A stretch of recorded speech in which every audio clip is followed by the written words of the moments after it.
warahmatullahi wabarakatuh. Halo Sobat Milenial, selamat sore. Senang sekali hari ini saya Cici. Seperti biasanya kita tetap di sini di Robusta Ngobrol Bareng Ustadz. Oke teman-teman, hari ini seperti biasanya kita bakalan ngebahas topik apa sih yang bakalan dibahas hari ini. Penasaran kan? Tetap di Robusta Ngobrol Bareng Ustadz.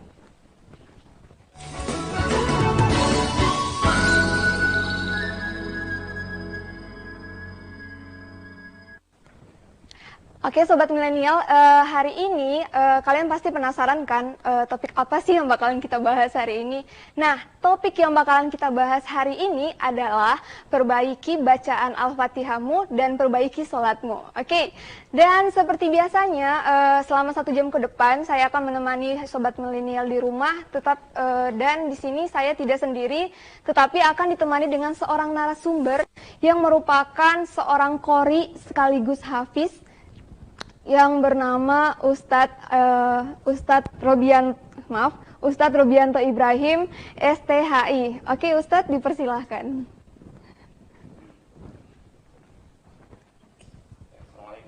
Waalaikumsalam warahmatullahi wabarakatuh. Apa kabar Ustadz? Alhamdulillah baik. Alhamdulillah. Dan semoga juga para pemirsa semua Robusta, insya Allah kami temui dalam keadaan sehat walafiat. Amin amin ya rabbal alamin. Oke Ustadz, kali ini sebelum kita mau ngobrol nih ya Ustadz ya, mungkin Sobat Milenial pengen ngedengerin murotal Al-Fatihah dari Ustadz. Monggo Ustadz. Iya. Pertama, sebelum saya melantunkan surah Al-Fatihah, bacaan dalam Al-Quran itu ada 3 bacaan. Ya, ada model hadar. Hadar itu modelnya cepat. Tapi cepat di sini bukan cepat tidak sesuai dengan bacaan Al-Quran. Dia cepat tapi sesuai dengan bacaan Al-Quran. Itu yang pertama. Yang kedua, dari sisi ada model bacaan yang disebut dengan tadwir. Kalau tadwir itu dia setengah cepat, setengah lambat. Jadi dia bukan juga terlalu cepat, bukan juga terlalu lambat. Itu namanya tadwir. Ya. Ada namanya mujawwad. Mujawwad itu yang pelan. Oke. Sekarang saya ambil yang pertengahan, tadwir. Ya, saya contohkan. Insya Allah saya membaca di sini bukan orang yang paling jago, ya, tetapi saya membaca di sini sesuai dengan, insya Allah saya berusaha untuk sesuai dengan bacaan yang sebenarnya. A'udzu billahi minasy syaithanir rajim. Bismillahirrahmanirrahim. Alhamdulillahi rabbil alamin. Ar-Rahmanir Rahim, Maliki Yaumiddin.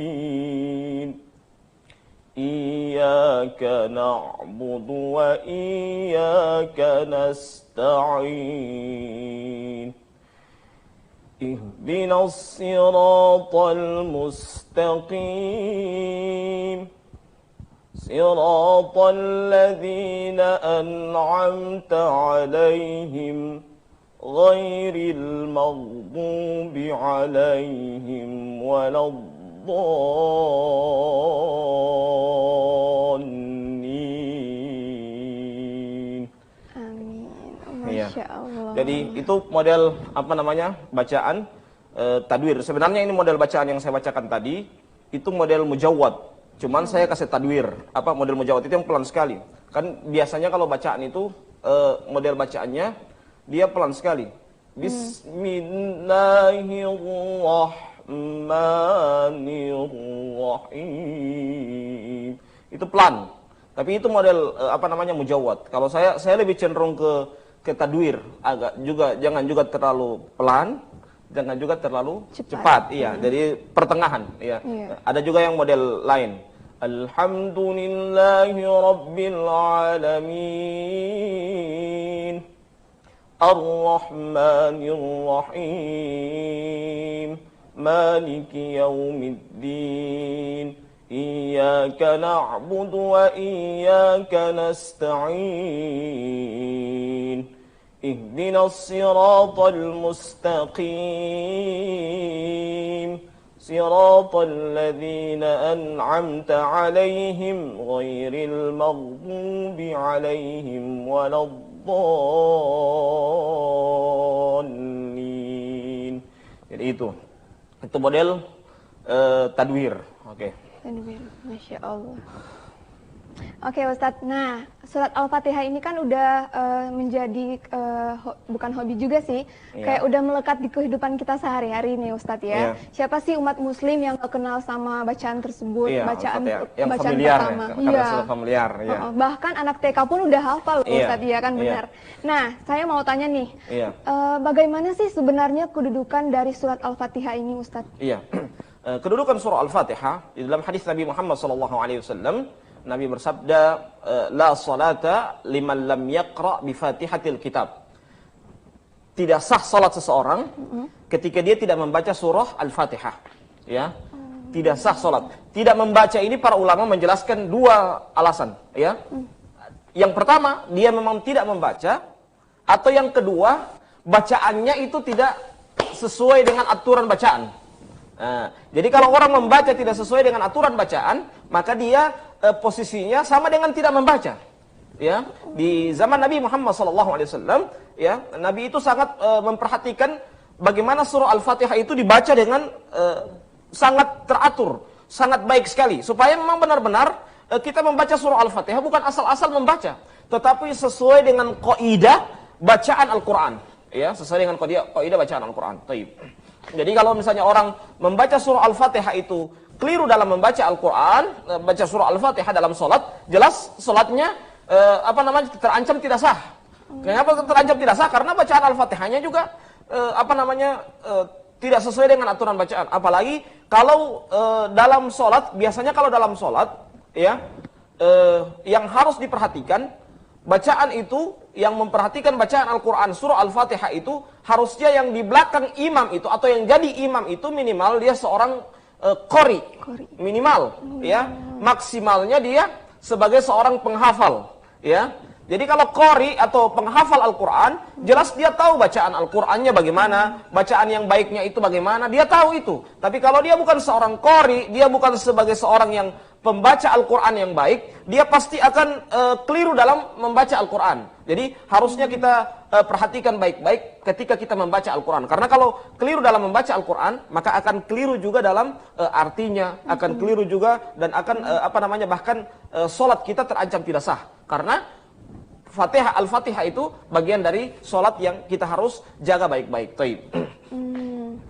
Jadi kesimpulannya kita itu kayak salah bacaan, salah arti. Salah bacaan, salah arti, jelas. Ya, apalagi surah Al-Fatihah. Kalau mungkin ayat, ya, mungkin ayat kan hukumnya sunnah, ya. Dalam artian ketika dia salah ayat masih tetap sah sholatnya, ya. Misalnya dia salah ayat, ya, itu masih tetap sah sholatnya. Tetapi kalau dia salah dalam Al-Fatihah, nah itu yang masalah. Dia akan terancam tidak sah sholatnya, ya, terancam tidak sah sholatnya. Baik. Oh, jadi gitu ya.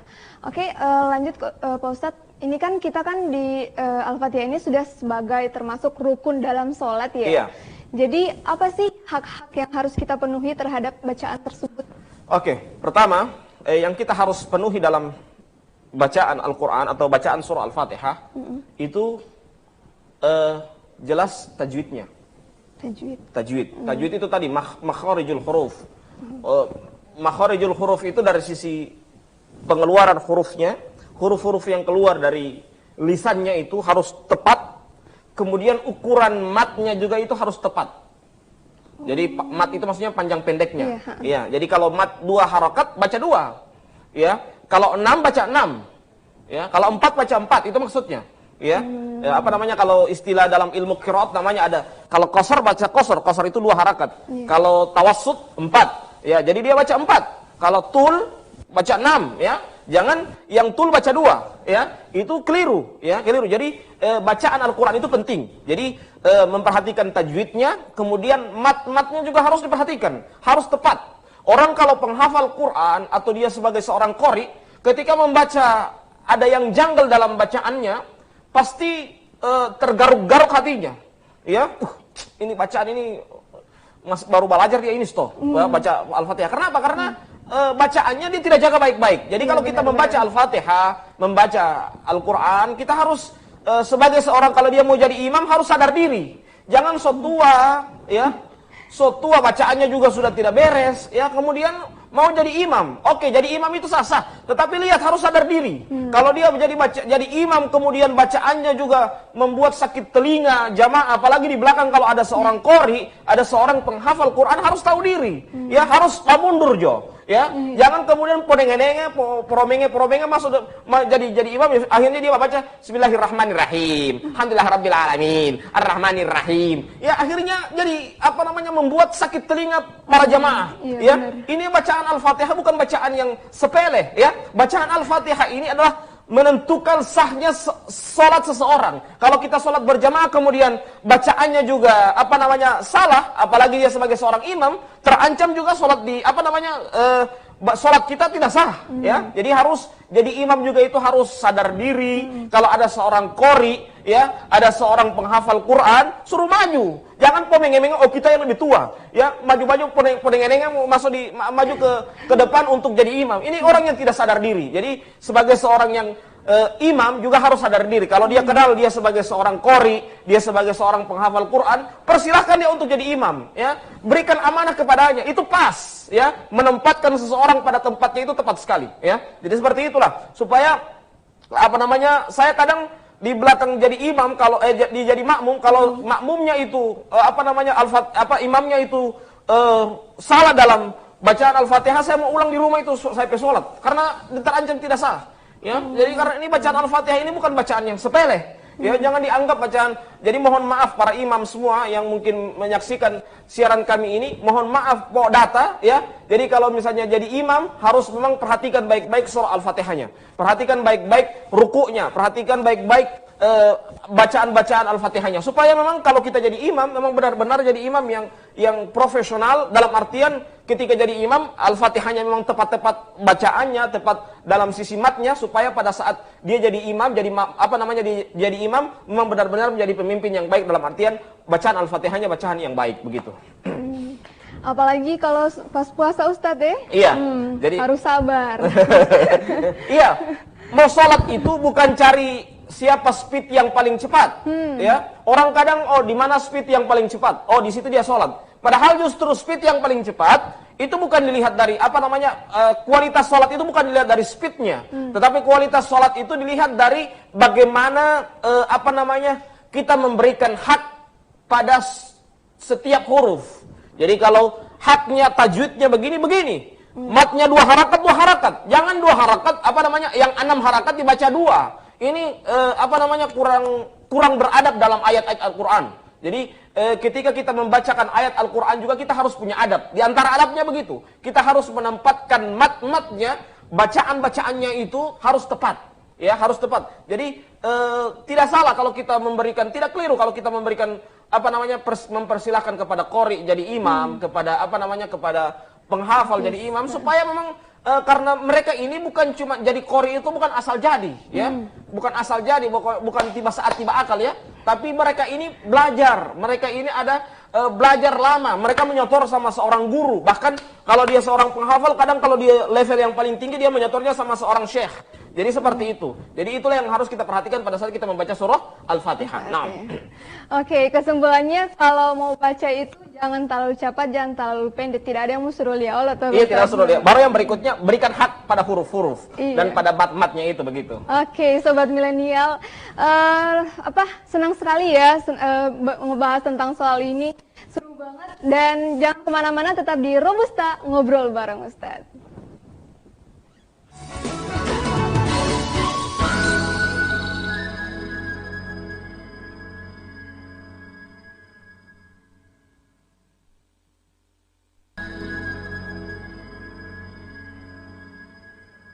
Baik, sobat milenial, kembali lagi di Robusta ngobrol bareng Ustadz. Oke, hari ini tadi kan kita udah ngebahas tentang bagaimana bacaan tentang Al-Fatihah, hak-haknya apa. Nah, sekarang Pak Ustadz saya penasaran ya, ini kan bahasa kita sehari-hari kan beda banget sama yang bahasa Arab. Betul. Nah, apa sih, apakah kita itu wajib untuk tahu arti dari bacaan Al-Fatihah tersebut?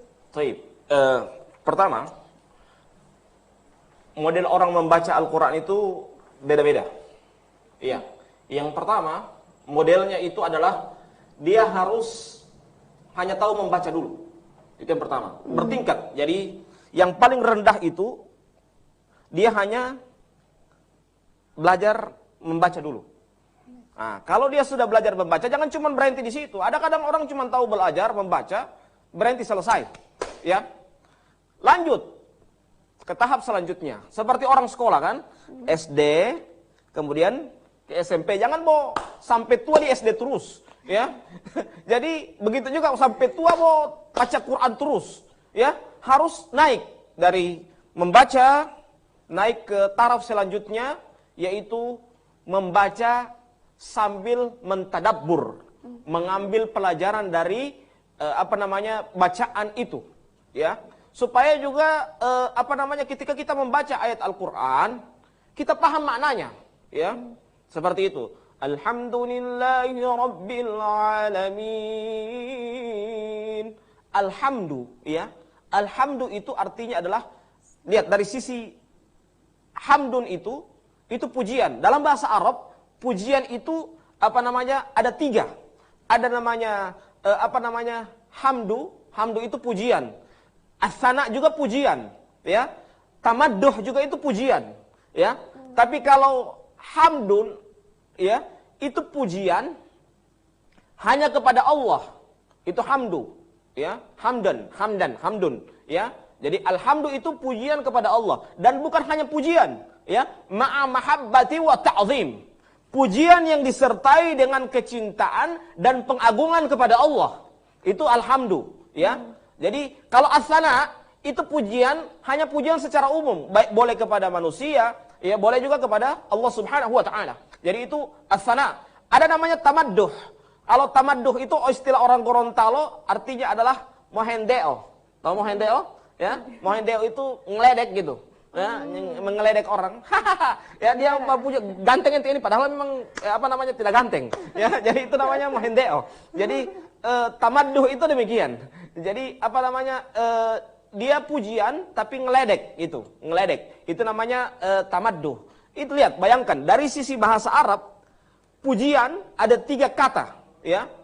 Pujian ada 3 kata. Ada namanya hamdun. Hamdun itu pujian hanya khusus kepada Allah Subhanahu wa taala, ma'a mahabbati wa ta'zim, pujian yang disertai dengan kecintaan dan pengagungan kepada Allah Subhanahu wa taala. Ada namanya pujian hanya kepada manusia, itu namanya as-sana. Ada namanya tamadduh tadi. Pujian dia sebagai ngeledek gitu, ya, ngeledek. Ya, 3 namanya pujian, tetapi dari sisi hakikatnya berbeda, ya. Dari sisi hakikatnya berbeda. Jadi seperti kalau kita baca alhamdulillahi rabbil alamin ar-rahmanir rahim. Nah, itu kan bacaannya dia sesuai dengan hak-haknya, kemudian kita pahami maknanya, ya. Itu Masya Allah, ya.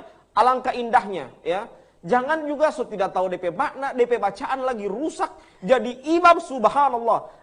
Alhamdulillahi rabbil alamin, ar-rahmanir rahim, maliki yaumiddin, iyyaka na'budu wa iyyaka nasta'in. Ya, akhirnya bacaannya sudah kalau saya jadi makmum seperti itu memang sakit sekali saya bertelinga. Karena apa? Hak-hak hurufnya, hak-hak matnya juga tidak sesuai. Jadi memang itulah yang saya bilang ulang-ulang tadi pada sesi pertama. Jadi imam itu harus tahu diri. Kalau sudah tidak bagus bacaan, mundur kalau dapat lihat sama qori. Mundur diri kalau dapat lihat qori. Mundur diri kalau dapat lihat orang yang hafiz hafal Quran, supaya memang berikan hak mereka sebagai seorang yang hafal Quran. Jangan karena dia sebagai orang yang tua ingin dianggap gitu, ya, ingin promenge ya penampilannya, padahal penampilannya ini hanya khusus penampilan tapi kualitasnya tidak ada. Jadi itu butuhnya kita membaca Al-Fatihah itu juga butuh kualitas, ya. Jadi imam itu memang harus benar-benar kualitasnya memang harus dipertahankan baik-baik begitu.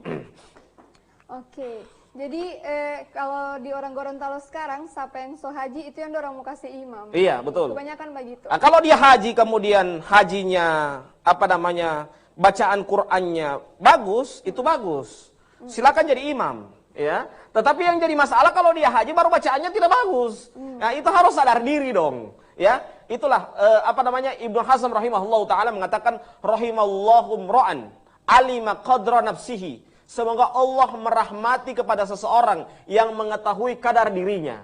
Jadi mengetahui kadar diri, kapasitas diri, maksudnya tahu diri, nah itu bagus ya. Kalau dia tahu diri, dia akan memposisikan diri, oh saya cuma tahu di sini. Saya cocoknya jadi makmum tidak boleh jadi imam. Kalau jadi imam saya mau perusaha mengantulu tabia uti ya. Jadi saya harus mundur diri. Nah, kalau sudah begitu enak. Kalau saya ketemu dengan orang begitu enak, berarti dia sadar diri. Tetapi kalau langsung nenge-nenge ya, poromenge langsung masuk ditampa imam kemudian bacaannya tidak sesuai, nah ini yang jadi masalah. Ya, dan ini akan merusak bacaan Al-Quran itu dengan serusak-rusaknya. Karena Al-Fatihah itu bagian dari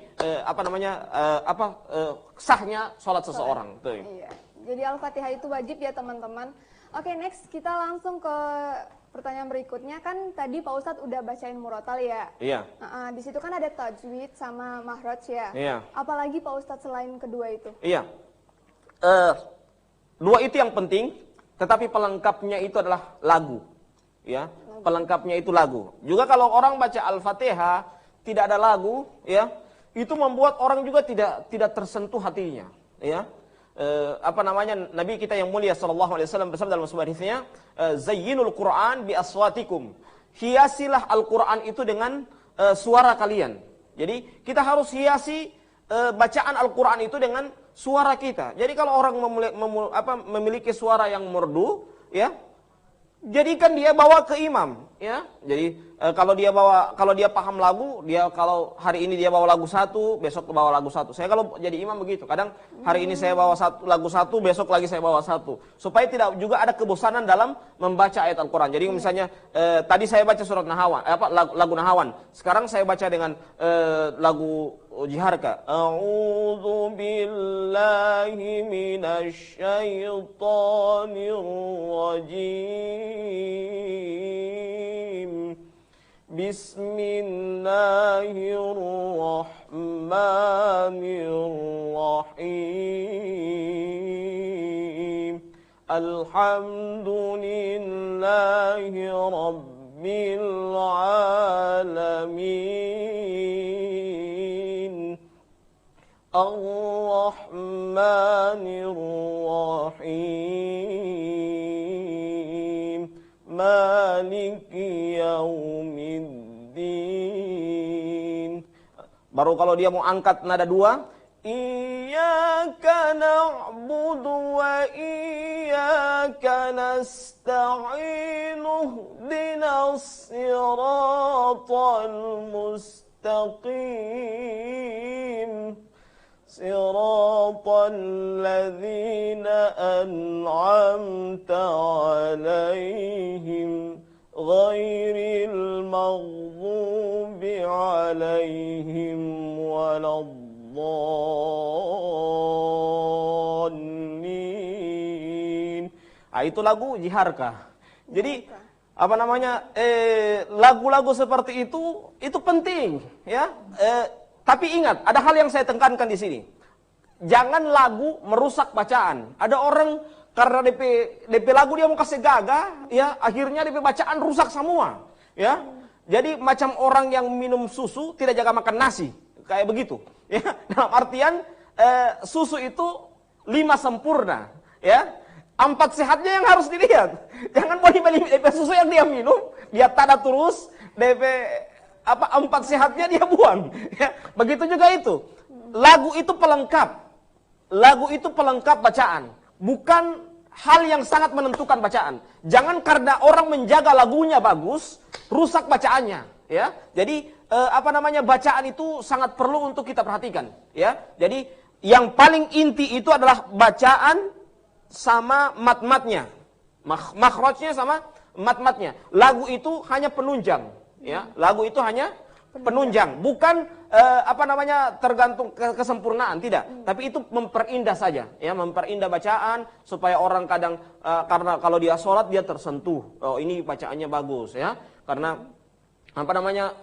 bacaan-bacaan itu juga kadang kalau dengan lagu orang mau tersentuh, ya, dengan lagu-lagu seperti itu orang mau tersentuh, mau tergugah hatinya, seperti itu, ya, seperti itu. Oke, Masya Allah.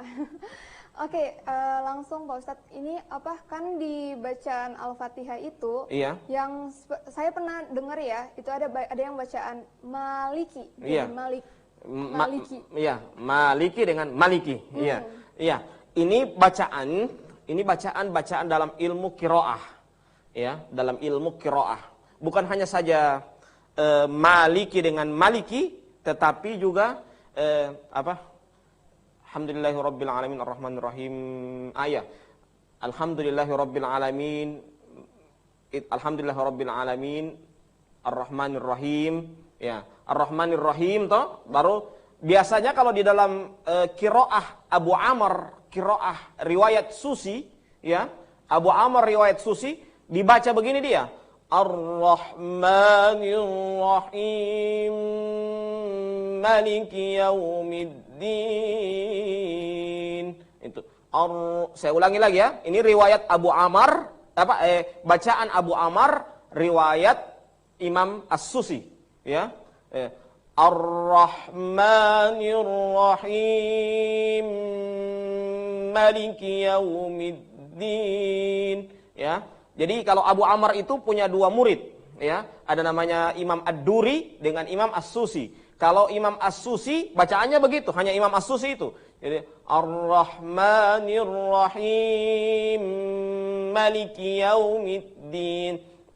Itu Abu Amr riwayat As-Susi. Kalau riwayat Ad-Duri itu tadi pertanyaan tadi, ya.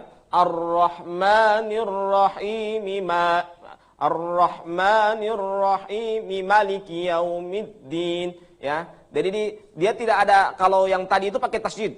Rahmanir Rahim Maliki. Jadi dia itu namanya idgham kabir, ya, idgham kabir. Jadi itu Abu Amr riwayat As-Susi, ya, Abu Amr riwayat As-Susi. Jadi dan ini tidak salah dalam bacaan Al-Qur'an, ya. Seperti dalam ayat Al-Qur'anul Karim dalam surah Al-Maidah ayat 6, Allah berfirman, ya ayyuhalladzina amanu idza qumtum ilas sholati faghsilu wujuhakum wa aydiyakum ilal marafiq wamsahu biru'usikum wa arjulakum, dibaca wa arjulikum. Nah, itu fathah dibaca kasrah, ya. Itu tidak apa-apa. Itu namanya qiraat dalam bacaan Al-Qur'an, dan itu tidak menyalahi makna. Justru itu khazanah, ya, keilmuan yang harus kita kembangkan. Kalau kita di Indonesia hanya riwayat bacaan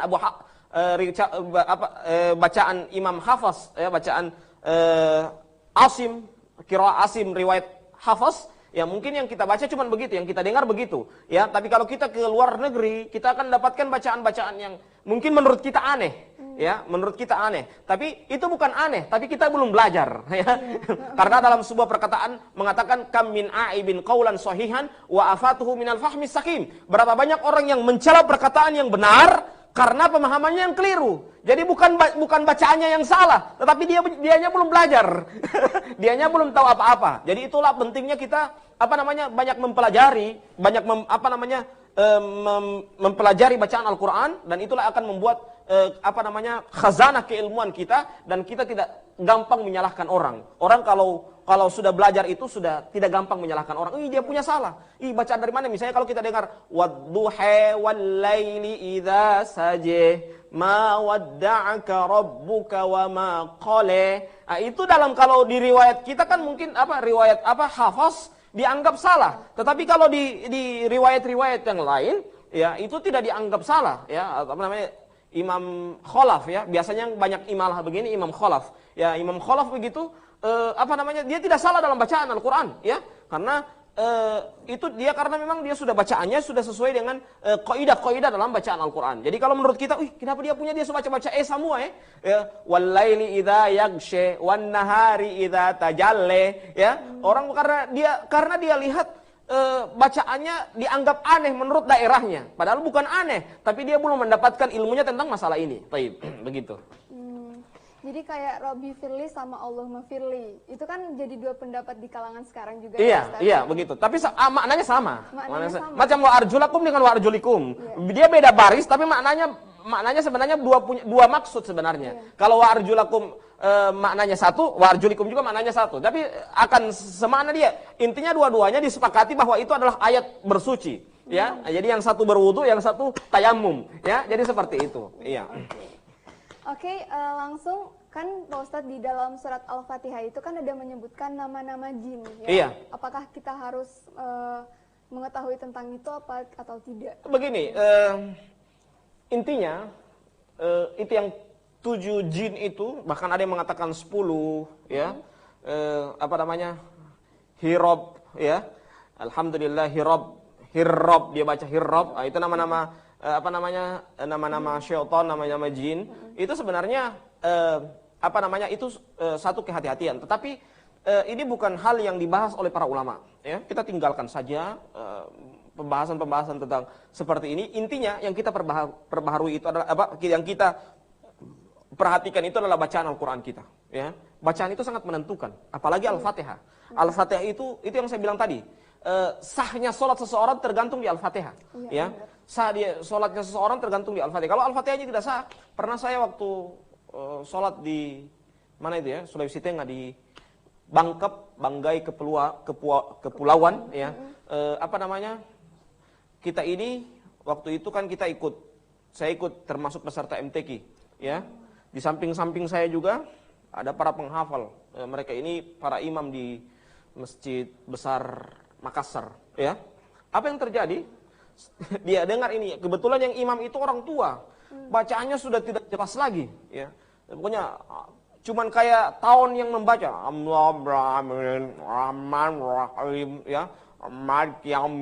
Jadi kayak dia sudah kunyah-kunyah ini huruf, ya. Sudah tidak jelas lagi bacaannya, ya. Kemudian setelah salam, saya diajak ulang oleh teman saya yang di samping ini. Ustadz, ulang lagi sholatnya. Nanti tidak sah ini, Al-Fatihahnya sudah begini. Ya, saya diajak ulang untuk sholat.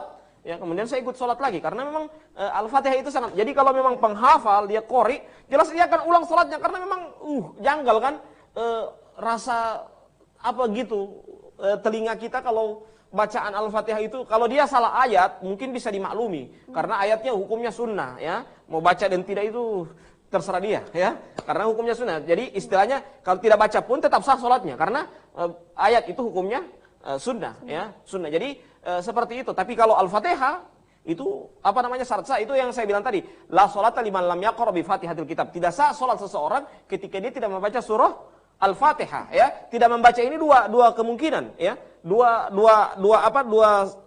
kemungkinan. Kemungkinan yang pertama, dia memang tidak membaca. Kemungkinan yang kedua, dia bukan tidak membaca, tetapi salah dalam bacaan Al-Fatihah. Jadi itu yang harus kita perhatikan pada saat kita memperhatikan ayat-ayat atau surah Al-Fatihah yang kita baca, begitu. Subhanallah, ya.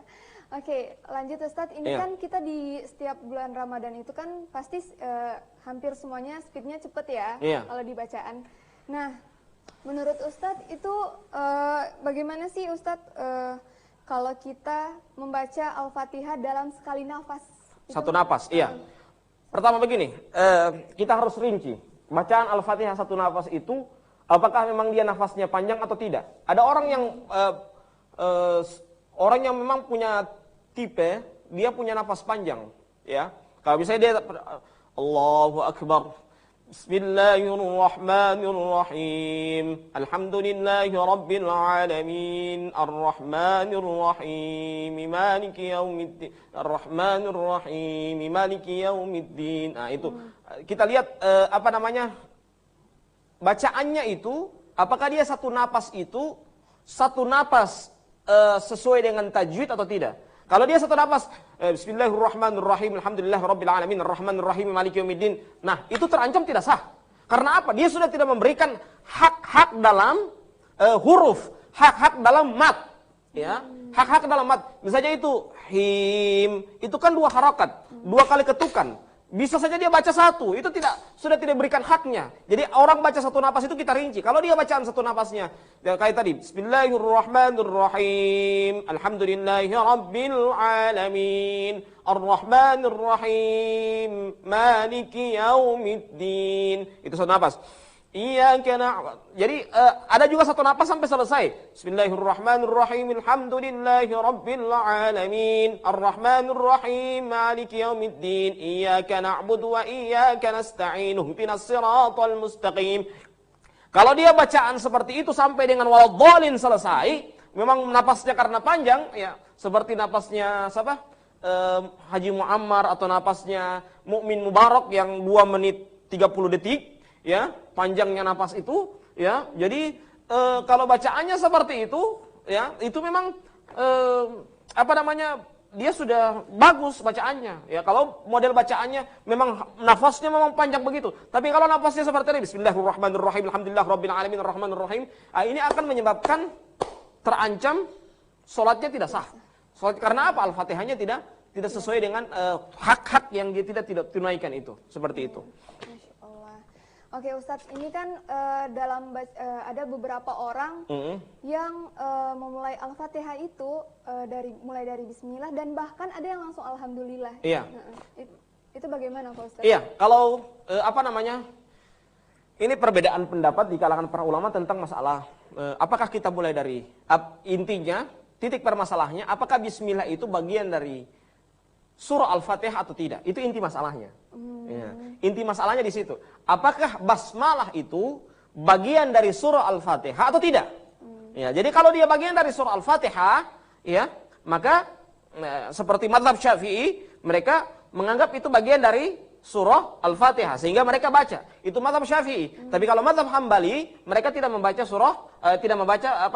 basmalah. Jadi Alhamdulillahi Rabbil Alamin. Ya, biasa kan para syekh begitu. Mereka baca langsung Alhamdulillahi Rabbil Alamin. Itu madhab Hambali. Ya, madhab Hambali yang kita biasa dengarnya di Tanah Suci. Kenapa di Tanah Suci mulai dari Alhamdulillah Rabbil Alamin? Karena mereka madhabnya madhab Hambali. Kalau kita di Indonesia madhabnya madhab Syafi'i. Kalau kita di Indonesia baca pakai madhab Syafi'i, ya. Jadi kita mulai dari basmalah, Bismillahirrahmanirrahim. Jangan poneng-poneng, kita baru pulang dari jadi Pak Haji, kemudian jadi imam langsung Alhamdulillahirabbil. Ini orang yang tidak paham.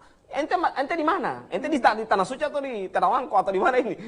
Jadi kalau ente di Tanah Suci, baca mulai dari Alhamdulillahirabbil alamin tidak apa-apa. Tapi kalau ente di Indonesia harus mulai dengan Bismillahirrahmanirrahim karena Indonesia itu bermadhab Syafi'i. Ya, jadi harus mulai dengan Bismillahirrahmanirrahim. Jadi seperti itu. Ya, jadi kita harus paham. Daerah kita ini daerah apa? Kalau kita di daerah kita di Indonesia bermadzhab Syafi'i, harus kita bermakmum juga kita jadi imam, harus kita mulai dari basmalah Bismillahirrahmanirrahim. Kecuali kalau kita misalnya mulai dari Alhamdulillahirabbil alamin yang di belakang ini makmum semua, orang paham semua. Tidak apa-apa silahkan. Tapi kalau orang tidak paham, apalagi kalau misalnya kita di sini ada yang Syafi'i, ada yang Hambali, lebih bagus kita ikut Syafi'i supaya aman, tidak ada terjadi. Biasanya orang terjadi keributan dalam dakwah itu, dalam dunia persilatan dakwah itu karena dia tidak bolonunungo, ya, bahwa huata ya, tabrak-tabrak ya. Harusnya dia paham bahwa kita ini di Indonesia, kita ini di Gorontalo, kita ini bermadzhab Syafi'i, harus kita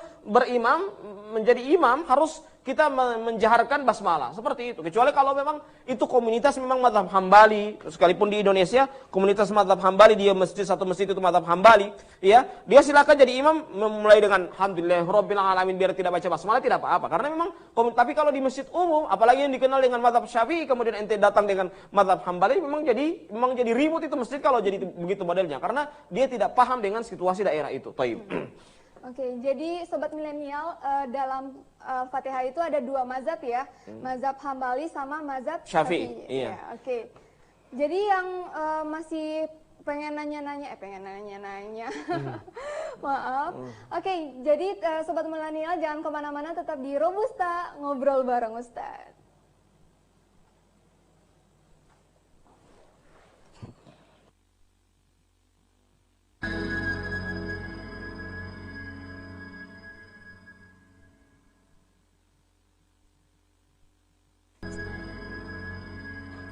Oke, kembali lagi di Robusta, ngobrol bareng Ustadz. Baik, Sobat Milenial, kita langsung tanya-tanya aja ya ke Ustadz. Ya. Nah, Pak Ustadz ini kan mungkin ada beberapa Sobat Milenial yang belum bisa menghafal Al-Fatihah. Atau bahkan ada yang baru masuk ke Islam, murtad ya dalam artiannya. Mu'alaf. Mu'alaf.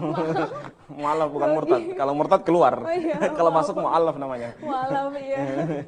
Nah, itu gimana Pak Ustadz? Itu mereka kan belum hafal Al-Fatihah ya. Itu Pak Ustadz ada solusinya nggak sih? Iya, yang pertama, Al-Fatihah itu tidak banyak, cuma 7 ayat. Ya, atau para ulama mengatakan dengan menggelar dengan sab'ul mathani, 7 ayat yang diulang-ulang. Ya, 7 ayat yang diulang-ulang. Sab'ul mathani, 7 ayat yang diulang-ulang. Ya, 7 ayat yang diulang-ulang begini caranya, ya. Belajar sama orang yang bacaannya bagus, ya. Tidak semua kita jadikan sebagai guru, ya. Guru itu penting. Pilih guru itu penting. Kualitas guru kita menentukan siapa diri kita, ya. Jadi kualitas guru, ingat baik-baik ya. Kualitas guru itu menentukan siapa kualitas kita, ya. Jadi kita cari kalau sebagai seorang yang kalau ingin kita memperbagus bacaan Al-Fatihah kita, cari orang yang benar-benar sudah belajar Al-Fatihah, sudah belajar bacaannya sudah bagus, sudah setor kepada seorang ustadz yang memang dia punya kapabilitas dalam ilmu Al-Quran, atau kepada seorang syekh yang memang punya kapabilitas. Jangan bolos semua dapat lihat ustadz dia belajar akal, akhirnya bacaan juga sama, akhirnya mewariskan kesalahan. Ya, ini harus yang kita harus pelajari itu dalam bacaan itu juga penting. Jadi kita memilih guru, kualitas guru itu sangat menentukan. Ya, jadi kalau bacaan surah Al-Fatihah kita lihat siapa yang dia memang takhasus, memang fokus dalam bacaan Al-Quran. Bahkan perbedaan-perbedaan pendapat dalam bacaan Al-Quran itu dikuasai semua. Itu penting ya, supaya memang ketika membaca Al-Quran, membaca surah Al-Fatihah dengan baik, memang dia benar-benar memang membaca Al-Fatihah itu sesuai dengan kaidah dalam bacaan Al-Quran. Itu penting ya. Jadi itulah yang harus kita perhatikan pada saat kita mempelajari bacaan Al-Quran itu ya. Jadi seperti itu. Itu yang pertama. Dia harus belajar, cari guru yang tepat ya. Cari guru yang tepat. Jadi banyak guru. Sekarang di zaman sekarang banyak guru, tetapi guru yang berkualitas itu yang kurang, ya. Jadi cari guru yang tepat dan berkualitas, itu yang pertama. Yang kedua, ketika kita mempelajari, kita harus memperhatikan secara fokus apa yang diajarkan oleh guru, ya. Dan harus rutin belajar. Jangan cuma satu kali baru jatuh DP, sudah datang lagi DP landing, ya. DP landing, ya, DP malas, akhirnya sudah semalas kita. Akhirnya dia datang, dia belajar hanya pertemuan pertama, dia mengambil kesimpulan dan kesimpulannya belum tuntas, ya. Ini kadang orang salah dalam memahami agama, memahami dalam ayat Al-Qur'an, dalam bacaan Al-Qur'an. Karena apa? Karena dia mempelajarinya itu tidak tuntas, ya. Karena belajar tidak tuntas, keluar juga huata-huata, nunung, ya, tabrak-tabrak. Karena apa? Karena dia belajarnya tidak tuntas. Nah, mempelajari dengan tuntas itu penting, ya. Mempelajari dengan tuntas itu penting. Ta'silul ilmi, ta'sil itu artinya belajar dari dasar dan bertahap, itu penting. Jadi ta'sil itu penting sekali. Orang belajar baik itu ilmu syar'i maupun ayat Al-Qur'an itu secara ta'sil, secara dari dasar dan bertahap itu sangat penting sekali. Jadi kalau kita mempelajari ayat Al-Quran secara bertahap seperti ini memang membutuhkan nalar yang bagus, ya, juga pemahaman yang bagus. Jadi kalau ketika diajarkan oleh guru kita, ketika sudah diajarkan seperti ini, kita harus dengarkan baik-baik. Kalau ada yang kita tidak pahami, tanya, ya. Jangan pakai prinsip malu bertanya jalan terus, ya. Ya, harusnya malu bertanya sesat di jalan, ya, bukan malu bertanya jalan terus, ya, akhirnya lodehu, ya, jatuh, ya, karena dia tidak salah memahami, atau dia tidak memahami apa yang disampaikan oleh guru tersebut. Nah, kemudian namanya bacaan itu dia butuh praktek. Nah, kalau butuh praktek, suruh dengar akan syekh, dengar akan wahai guru, apakah bacaan saya ini sudah benar atau tidak. Begitu, ya. Jangan malu bertanya. Jangan malu belajar, ya, karena Qatadah Ibnu Di'amah mengatakan dalam sebuah perkataannya, la yanalul ilmi mustahyin wal mutakabbirin. Tidak akan mendapatkan ilmu itu dua orang. Orang yang malu dan orang yang sombong. Jadi jangan malu kalau salah, mengakui kesalahan. Jangan, kita punya yang benar. Nah, ini orang tidak mendapat ilmu begini. Ya, kalau salah bilang salah. Oke, bagaimana yang benarnya? Begitu, harus tawadhu. Merendah diri untuk kebenaran. Demi kebenaran itu perlu. Ya, tawadhu. Ya, yang kedua, dia harus mengakui kesalahan. Kalau itu salah, diperbaiki oleh gurunya. Harus dia perbaiki kesalahannya. Jangan sementang-mentang karena dia lebih tua dari gurunya, dia menge-menge, oh nggak ada punya yang salah, kita punya yang benar karena kita yang lebih tua, kita yang duluan hidup. Ente masih anak-anak lagi, kincing belum tere, biasa kan begitu. Ya, harusnya kalau dia sebagai orang tua dan salah harus akui kesalahan. Jangan karena dia mentang-mentang sebagai orang yang tua, dia menghukumi ini seorang guru yang iya memang betul dia masih anak-anak, tapi dia tidak belajar dibanding ente yang setua tapi tidak belajar terus. Ya, itu yang harus pahami. Jadi harus baik-baik dia sekalipun anak-anak, dia istilah orang kincing belum tere, tetapi dia belajar. Dia ini ada belajar. Dia ini belajar mempelajari Al-Fatihah itu dengan sebaik-baiknya secara detail. Jadi harus belajar sama orang seperti itu. Ya, jangan karena dia mengaku dia orang lebih tua, dia juga tidak mau dikoreksi oleh anak muda, oleh anak-anak. Ya, harus tawadhu. Ya, apa yang salah? Benarnya bagaimana? Minta diajarkan, minta dibimbing supaya memang benar-benar ini kan kritik membangun. Kritik membangun itu kan bagus. Apa salahnya orang mengkritik kita supaya kita menjadi orang yang lebih baik? Kan enak, ya. Seperti itu. Kalau kita ingin menjadi baik itu jelas harus kita kita harus menerima kritik orang, ya. Kritik itu bagaikan bagaikan obat pahit, tapi menyehatkan kita. Itu kritik. Jadi kalau orang mengkritik kita, bacaan kita tidak bagus, terima. Jangan karena kita sudah mentang-mentang orang tua tidak mau menerima kritikan dari orang yang di bawah umur dari kita. Jadi seperti itu. Oke, Sobat Milenial, jadi DP inti itu kalau mau belajar itu jangan setengah-setengah. Nah, betul. Baru kalau mau belajar itu cari sumber ilmu itu yang pasti. Kayak contohnya di website. Jangan asal-asal cari, belum tentu itu kan memang... belum tentu itu disiplin ilmunya di situ. Nah, ya, benar Ustaz. Oke, nggak kerasa kita udah di segmen terakhir ya Ustaz. Iya. Mungkin ada pesan-pesan dari Pak Ustaz ke Sobat Milenial? Iya, yang pertama, kalau kita membaca surah Al-Fatihah, kita harus berikan haknya dalam ayat itu. Dalam artian makharijul hurufnya yang pertama, yang kedua dari sisi mat-matnya, kita harus berikan haknya, ya. Berikan haknya, ya. Jadi itu hak-hak yang harus kita berikan. Yang kedua, kita ketika membaca surah Al-Fatihah, kalau orang yang memiliki suara merdu, tapi suara merdu itu juga butuh dilatih. Kadang awalnya orang suaranya sumbang, ya, tetapi kalau dia sudah melatih bacaannya dengan bagus, jadi indah suaranya, ya. Jadi belajarlah juga murattal. Murattal itu penting, ya. Murattal itu penting. Cari guru-guru yang memang disiplin ilmu tentang murattal, ya. Kalau di Tilamuta, di Bualemo, ya saya punya dua tempat belajar Al-Qur'an.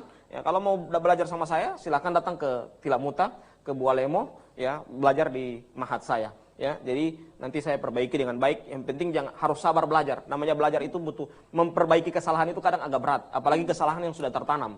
Harus agak berat, harus butuh kesabaran. Ya, dan itu kalau di santri-santri saya kadang kalau menyetor hafalan kepada saya kadang menangis. Ya, karena ketika salah saya suruh ulang.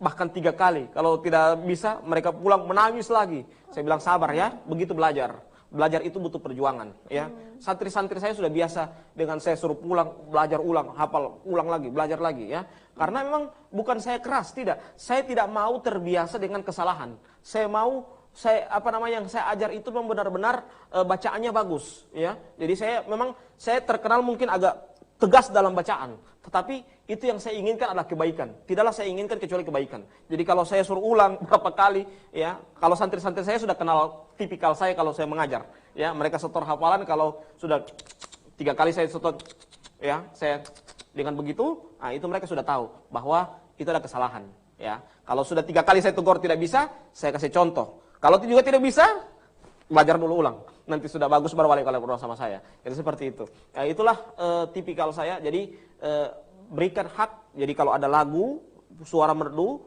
ya usahakan bacaan itu dimerdukan juga, itu penting.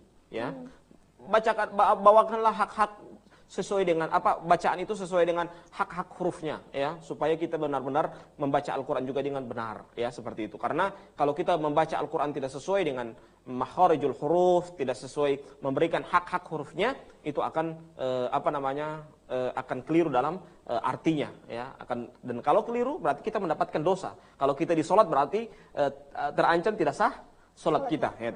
Yang berikutnya, ingat baik-baik, lagu itu, sekali lagi, lagu itu hanya penunjang, ya, bukan inti, ya.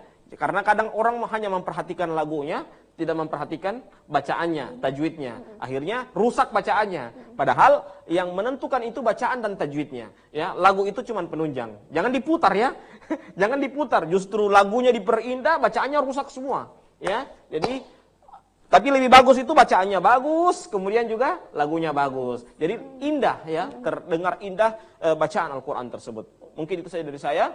InsyaAllah terakhir kita tutup dengan bacakan doa kafaratul majelis. Subhanakallahumma bihamdika, asyhadu an la ilaha illa anta, astaghfiruka wa atubu ilaik. Assalamualaikum warahmatullahi wabarakatuh. Waalaikumsalam warahmatullahi wabarakatuh. Terima kasih Pak Ustadz, untuk ilmunya sangat bermanfaat sekali. Dan